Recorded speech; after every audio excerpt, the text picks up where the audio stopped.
کہتی ہیں چھت پہ بیٹھی تھی, دروازے پہ فقیر آیا تو میں نے شوہر سے کہا کچھ دے دوں. کہنے لگا 5 نہ دینا, 15 دینا, 20 دینا, میں فقیر ہوں, میں نے فقر سے دولت دیکھی ہے, اسے خالی نہ لوٹانا. کہتی ہے کہ میں نیچے گئی اور جب میں نے اس کی طرف دینار بڑھائے تو میری چیخ نکلی, پیسے پھینک کے میں بے ہوش ہو کے گری. میرا شوہر نے آ کے اٹھایا, اندر لے گیا, پانی منہ پہ چھڑکا. کہنے لگا تجھے کیا ہوا؟ کہنے لگی یہ جو مانگنے آیا یہ میرا پہلا شوہر تھا, وہی تھا جو کہتا تھا کہ تو 5 دینار دے آئیے, جا تجھے 3 طلاقیں. پڑھو نا حدیث پاک. میرے نبی پاک علیہ السلام نے فرمایا ایک بندہ گنجا تھا. گنجا, کوئی ترتیب آگے پیچھے ہو جائے تو مفہوم کے لحاظ سے, لیکن میں مفہوم اس کا واضح کرتا ہوں. ایک گنجا تھا, کوئی شے نہیں تھی, سر پہ بال بھی نہیں تھے, رویا کرتا تھا. اللہ تعالیٰ نے فرشتے کو بھیجا, تجھے کیا چاہیے؟ تو کہنے لگا بال آ جائیں اور تھوڑا مال آ جائے. فرشتے نے ہاتھ پھیرا تو بال بھی آ گئے, تو بکریاں بھی آ گئیں, لائنیں لگ گئیں, مال ہی مال ہو گئے. دوسرے کے پاس گیا, وہ کوڑا تھا.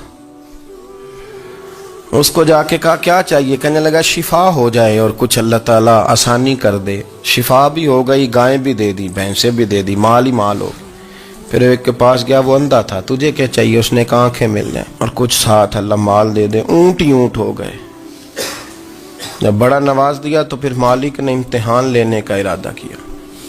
یاری تیری سونا ہے پر آزمائشاں بھی تیریاں اگ. آزمائشاں تیریاں, صحیح کہہ رہا ہوں, آزمائشاں تیریاں. یاری تیری سونا ہے پر آزمائشاں تیریاں. یہ سونا پرکھیا جاوندا ہی پہلو نال لگاں دے لگ. اللہ نے فرمایا آزمائش کرو. سب سے پہلے گنجے کے پاس آئے, اسے کہا اللہ کے رستے میں کچھ دیکھنے لگا, میرے خرچے ہی بڑے. دیکھو تو صحیح کتنی مشکل میں وقت گزارتا ہوں, حال ہی کوئی نہیں. تو اس نے کہا میں نے تو سنا ہے تو گنجا اور بھوکا ننگا تھا. کہنے لگا میں تو جدی پشتی رئیس اعظم ہوں, تو یہ کس پاگل نے کہا ہے بھاگ جا. اس نے کہا اچھا جیسے تو تھا ویسے ہی ہو جائے. کھیت کھلیان اجڑ گئے, پھر سے گنجا ہو گیا. حضور علیہ السلام فرمانے لگے, پھر وہ اس کے پاس گیا جو کوڑا تھا, اسے کہا کچھ دے. کہنے لگا خرچے ہی بڑے. اب پوچھ لیں کسی امیر آدمی سے, کہے گا چکی کے نیچے ہاتھ ہے میرا, میرے سے زیادہ تو اب پریشان بندہ ہی کوئی نہیں. کیا بتاؤں آپ کو, اتنا ٹیکس ہے, اتنا جرمانہ ہے, فلانی شے, بڑا کچھ گنواتے ہیں لوگ. اس نے کہا میں نے تو سنا تو پہلے کوڑا تھا. اس نے کہا جا دوڑ جا, میں تو رئیس اعظم ہوں, دادا بھی پردادا بھی اور ساری نسل ہی. اس نے کہا اچھا جیسے تو تھا ویسے ہی ہو جائے. پھر وہ گیا اندھے کے پاس اور جا کے کہا اللہ کے نام پہ کچھ دے.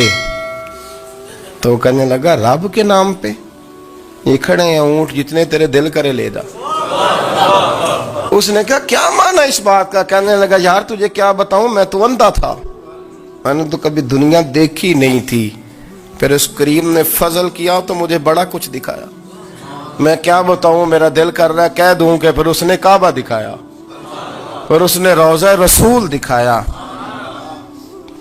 پھر اس نے ریاض الجنہ کے سجدے دکھائے, پھر اس نے اپنے محبوب کے دروازے کی رونقیں دکھائیں. اس نے بڑا کچھ دیا, اس نے بڑا نوازا. میرے پاس تو شاید میں بدکار پرانا خادم, کسے در ملی نہ ٹوئی. اے واصف یار نے نظر جو کی تھی, پھر واصف ہی ہوئی. یہ تو اس کا کرم ہوا. تو یہ وہ کہنے لگا تو اللہ کے نام پہ جان مانگ, میں وہ بھی دینے کو تیار. میرے پاس تو شے ہی کوئی نہیں تھی, مجھے تو اپنا پتہ ہے, میں تو کوئی شے نہیں تھا, کچھ نہیں تھا میرے پاس. یہ تو ان کا کرم ہے کہ رخ ان کا ادھر ہے, اور مختصر سی میری کہانی ہے, یہ جو بھی ہے ان کی مہربانی ہے. تو وہ کہنے لگا میں بھی کچھ لینے نہیں آیا تھا, تیری آزمائش ہی کرنے آیا تھا. تیری عزتیں بھی سلامت رہیں گی, تیرا مال بھی سلامت رہے گا, تیری شفا بھی. اپنی زندگی میں کبھی بھی اللہ کی بارگاہ سے توجہ ادھر ادھر نہ کریں, چھوڑیں لوگ کیا کر رہے ہیں, دنیا کیا کہہ رہی. کبھی بھی اپنی توجہ دائیں. ہمارا یہ مسئلہ بن گیا کہ ہماری سیاست ہے, ہماری دنیا داری ہے, ہم بندوں کو راضی کرنا چاہتے ہیں. ہم دیکھتے ہیں کون کس طرح, اور آپ یقین کریں آپ تھک جائیں گے, بندے راضی نہیں ہوں گے, وہ نہیں راضی ہوتے. آپ ان کو منا کے لائیں گے تو ادھر والے نکل جائیں گے, ادھر کو منائیں گے تو ادھر والے نکل جائیں گے. اس چکر سے باہر آئیں,